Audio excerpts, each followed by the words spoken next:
आगे बढ़ते हैं, बात करते हैं उस बयान की जिसको लेकर देश की सबसे बड़ी अदालत ने लोकसभा में विपक्ष के नेता को फटकार लगा दी है। जी हां, राहुल गांधी को सुप्रीम कोर्ट ने उस बयान को लेकर फटकार लगाई है जिसमें उन्होंने कहा था कि चीन ने भारत की जमीन पर कब्जा कर रखा है। सुप्रीम कोर्ट ने राहुल गांधी को यहां तक कह दिया कि अगर वो सच्चे भारतीय होते तो वैसा बयान नहीं देते। ये 5वां मौका है जब राहुल गांधी की कोर्ट में वजीहत हुई है।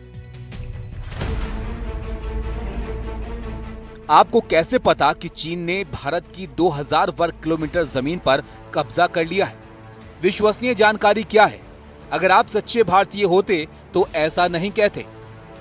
लोकसभा में विपक्ष के नेता राहुल गांधी ने शायद सोचा भी नहीं होगा कि उनके बयान पर देश की सबसे बड़ी अदालत उन्हें कड़ी फटकार लगाएगी, लेकिन ऐसा ही हुआ।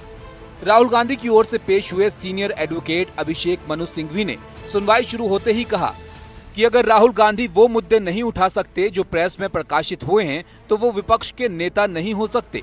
इस पर जस्टिस दीपांकर दत्ता ने कहा कि आपको जो भी कहना है आप संसद में क्यों नहीं कहते, आपको इन्हें सोशल मीडिया पोस्ट पर क्यों कहना है। राहुल गांधी के बयानों को खारिज करते हुए जस्टिस दत्ता ने सिंघवी से पूछा कि ये बताएं कि आपको कैसे पता चला कि भारत के 2000 वर्ग किलोमीटर इलाके पर चीन ने कब्जा कर लिया है। क्या आप वहां थे? आप बिना किसी तथ्य के ऐसे बयान कैसे दे सकते हैं? अगर आप सच्चे भारतीय हैं तो आप ये सब नहीं कहेंगे। इस पर सिंघवी ने कहा कि ये भी संभव है कि एक सच्चा भारतीय कहे कि हमारे 20 सैनिक पीटे गए और मार दिए गए और ये चिंता की बात है। उस पर जस्टिस दत्ता ने कहा कि जब भी सीमा के आर पार झड़प होती है तो दोनों ही पक्षों के लोग मारे जाते हैं। सिंघवी ने यह भी माना कि राहुल गांधी अपनी बात बेहतर शब्दों में कह सकते थे और उनके खिलाफ शिकायत, सवाल उठाने पर उन्हें परेशान करने की एक कोशिश है। सीमा विवाद है, लेकिन हमारा अंदर में आकर के कोई जमीन कब्जा नहीं किया है। विवाद है, सब मानते हैं, 1962 से पहले से विवाद थे और वहां कभी पेट्रोलिंग करने में एक दूसरे के प्रति थोड़ा सा संघर्ष होता है। आप लोगों ने वीडियो में भी देखा होगा, चाइनीज आर्मी और इंडियन आर्मी के बीच में झड़प भी होता है क्योंकि वो डिमार्केटेड नहीं है। लेकिन 2000 किलोमीटर 2000 वर्ग किलोमीटर कब्जा कर दिया बिना तर्क कहने से।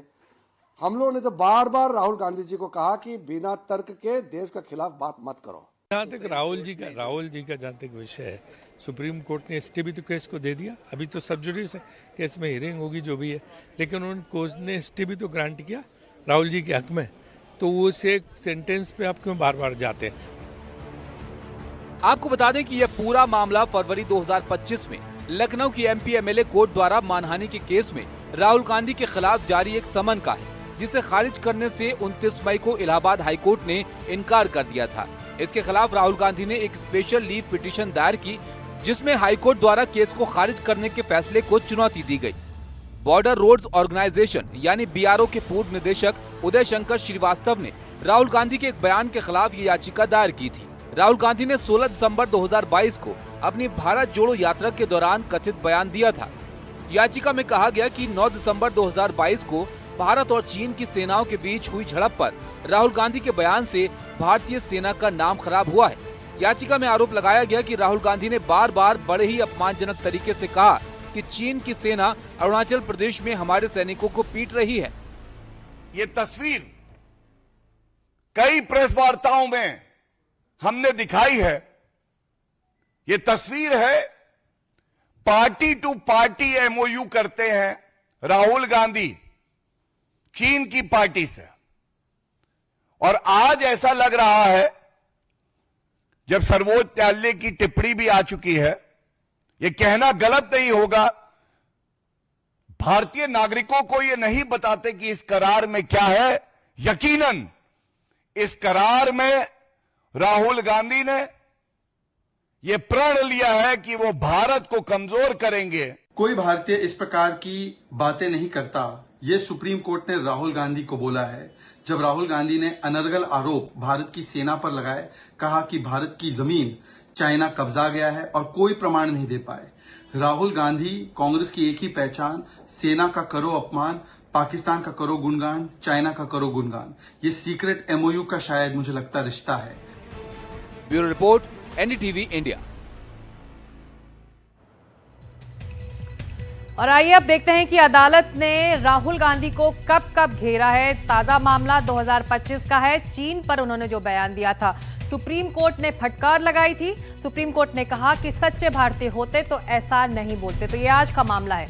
साल 2023 में मोदी सरनेम को लेकर भी विवाद हुआ था। सूरत कोर्ट ने 2 साल की सजा सुनाई थी उनके लिए। तब लोकसभा की सदस्यता भी रद्द हो गई थी राहुल गांधी की। साल 2019 में चौकीदार चोर है वाला बयान अदालत में पहुंचा था। सुप्रीम कोर्ट ने फटकार लगाई थी। तब राहुल गांधी ने माफी भी मांगी थी। साल 2019 में ही राहुल गांधी ने कोऑपरेटिव बैंक पर बयान दिया था। अहमदाबाद की अदालत में मामला चला था और राहुल गांधी को फिर जमानत मिली थी। साल 2016 में आरएसएस पर बयान को लेकर भिवंडी कोर्ट में केस चला था। राहुल को फिर वहां जमानत मिली थी। तो तमाम ये मामले हैं जो राहुल गांधी लगातार जिसकी वजह से अदालतों के चक्कर लगाते रहे।